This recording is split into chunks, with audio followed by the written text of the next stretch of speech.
अनुसंधान की प्रक्रिया चले, लेकिन ये तो मैं पहले भी कह चुका हूं कि इन संस्थाओं के चाल चरित्र और चेहरे के बारे में अब कोई शुभा नहीं रहा। सबसे बड़ी दिक्कत यह है ना कि विपक्ष के अलग अलग नेताओं पर जब होता है तो वो एक प्रेडिक्टेबल पैटर्न हो गया है इन संस्थाओं का।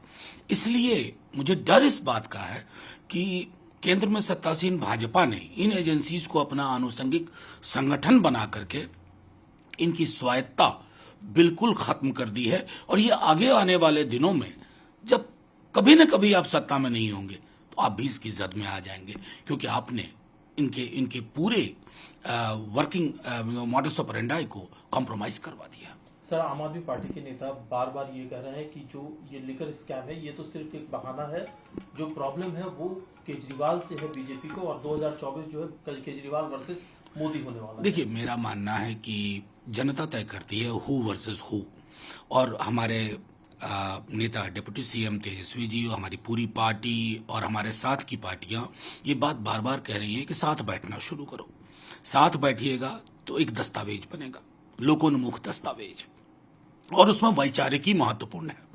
बिना वैचारिकी के राजनीति नहीं होती है। ऐसा नहीं हो सकता है कि इंपॉर्टेंट क्रिटिकल कॉन्स्टिट्यूशनल इश्यूज पे आप चुप रहें और एक बहुत ही म्यूनिसिपल इश्यूज पे आप अपनी बात रखें। मैं समझता हूं कि देश की जनता एक ऐसा विकल्प चाहती है जिसमें वैचारिकी भी प्रबल हो और लोकोन्मुख कार्यक्रम हो। वो कार्यक्रम मोदी जी के खिलाफ का चेहरा होगा, और चेहरे को तय करना, किसके प्रति उभार है, ये जनता तय करती है, स्टूडियोज में नहीं तय होते। सर, गृह मंत्री अमित शाह के दौरे को लेकर के तेलंगाना के मुख्यमंत्री के चंद्रशेखर राव ने सवाल उठाया। उनका ये कहना है कि 2014 के बाद से कोई बड़ा अचीवमेंट केंद्र सरकार के पास नहीं है, और वो यहाँ पर आकर के प्रयोग करना चाहते हैं, वो सफल नहीं होगा। देखिए, सीधी सी बात है, कोई भी पॉलिटिकल पार्टी का लीडर और मंत्री तो कहीं भी जा सकते हैं, लेकिन इस बात में दम है कि अगर सरकार खुद अपना सेल्फ इवैल्यूएशन करे, स्व मूल्यांकन करे, तो आपके पास अपनी पीठ थपथपाने के लिए भी कोई अवसर नहीं है, कोई चीज नहीं है। बेरोजगारी पे पीठ थपथपाएंगे आप, महंगाई पे अपनी पीठ थपथपाएंगे, मतलब आपके पास डॉजियर अगर अपना आप निकाल के देखें तो आपके लिए खुद वो चिंता का विषय होगा कि 2014 में जो सपने आपने लोगों को दिए थे आज वो नाइटमेयर बन के रह गए। सपनों से नाइटमेयर तक की यात्रा का श्रेय भाजपा को जाता है। सर, फडणवीस साहब पर भी सवाल उठा रहे हैं शिवसेना के लोग, क्योंकि जब से सरकार बदली है, सरकार ना बदली थी उससे पहले भी लगातार बाला साहब की आइडियोलॉजी को लेकर के दोनों गुट एक दूसरे के आमने सामने थे। और एक बार फिर से शिवसेना या उद्धव ठाकरे जी कहते हैं कि फडणवीस साहब जो है बाला साहब के नाम पर अगर वोट मांगते हैं या लोगों से समर्थन मांगते हैं, इसका मतलब कि मोदी ओवर हो चुका है। देखिए, उससे ज्यादा चिंता का विषय है कि वहां संतुलन का अभाव मुझे दिख रहा है। कल ही एक खबर देखी कि मुख्यमंत्री की अनुपस्थिति में एक मेजर पॉलिसी डिसीजन शायद लोन लेने का एडीबी से ये फडणवीस जी ने किया। ये उचित नहीं है, और ये भी सबको समझ में आता है कि एकनाथ शिंदे जी बिल्कुल एक मोहरा सा, कठपुतली सी बन के रह गए हैं। असली डोर फडणवीस जी और फडणवीस जी की डोर दिल्ली में है। तो ये वहां की सत्ता के लिए, वहां के सरोकार के लिए एक उचित संदेश नहीं है। और मैं समझता हूं कि मैं बार बार आपके माध्यम से मैंने कहा है कि सांसद विधायक कहीं भी हो, शिवसेना उद्धव जी के साथ है। सर, केरल में यूनिवर्सिटीज में अपॉइंटमेंट को लेकर के कई सारी बातें आई कि भाई भतीजावाद का खेल वहां पर चला है।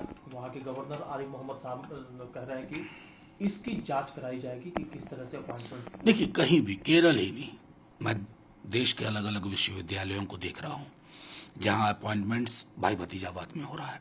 उसके अलावा जो हमारा संवैधानिक जो एक रिप्रेजेंटेशन का मसला है उसका भी घोर अभाव है। आप देख लीजिएगा कि कमोबेश जो डेमोक्रेटाइजेशन होना चाहिए था इन संस्थानों का, उसका घोर अभाव है। तो ये चिंता का विषय होना चाहिए। आप ऐसे कैसे सपना देखेंगे कि हम विश्व गुरु बनेंगे, अगर गुरु कुछ परिवारों से, कुछ ही जगहों से लिए जा रहे हैं, तो ये तो मैं समझता हूं किसी पॉलिटिकल पार्टी नहीं, हर किसी की चिंता का सबब होना चाहिए। सर, एक बरामद हुआ था, हालांकि अब उन्हें जमानत मिली है, उसमें से जामताड़ा के एमएलए इरफान अंसारी, उन्होंने आरोप लगाया है कि ये तमाम पैसे उन्हीं के थे और सीएम ने अपने पॉलिटिकल गेन के लिए हमें ट्रैक किया। देखिए, मैं कतई इस बात से सहमत नहीं हूं। मेरा सिर्फ मानना है कि झारखंड में खेल करने की कोशिश हो रही थी और वो बंद नहीं हुई, अभी भी जारी है। वो तो गनीमत कहिए कि बिहार ने खेल ही बिगाड़ दिया पूरा का पूरा, उसका असर झारखंड तक है। क्योंकि ये जो एक नई क्राफ्ट विकसित की थी ना बीजेपी कि चुनाव जीतो तो सरकार बनाओ, हारो तो बिल्कुल बना लो, तो ये जो मॉडस ऑपरेंडाई है, कार्यशैली है भाजपा की, इसकी कोशिश, इसकी पुनरावृत्ति महाराष्ट्र वाली झारखंड में करने की कोशिश हो रही थी। प्रीएम्प्ट हो गया और उसके बाद बिहार का डेवलपमेंट हो गया। तो मैं समझता हूं उस दृष्टिकोण से ही समूचे घटनाक्रम को देखना चाहिए।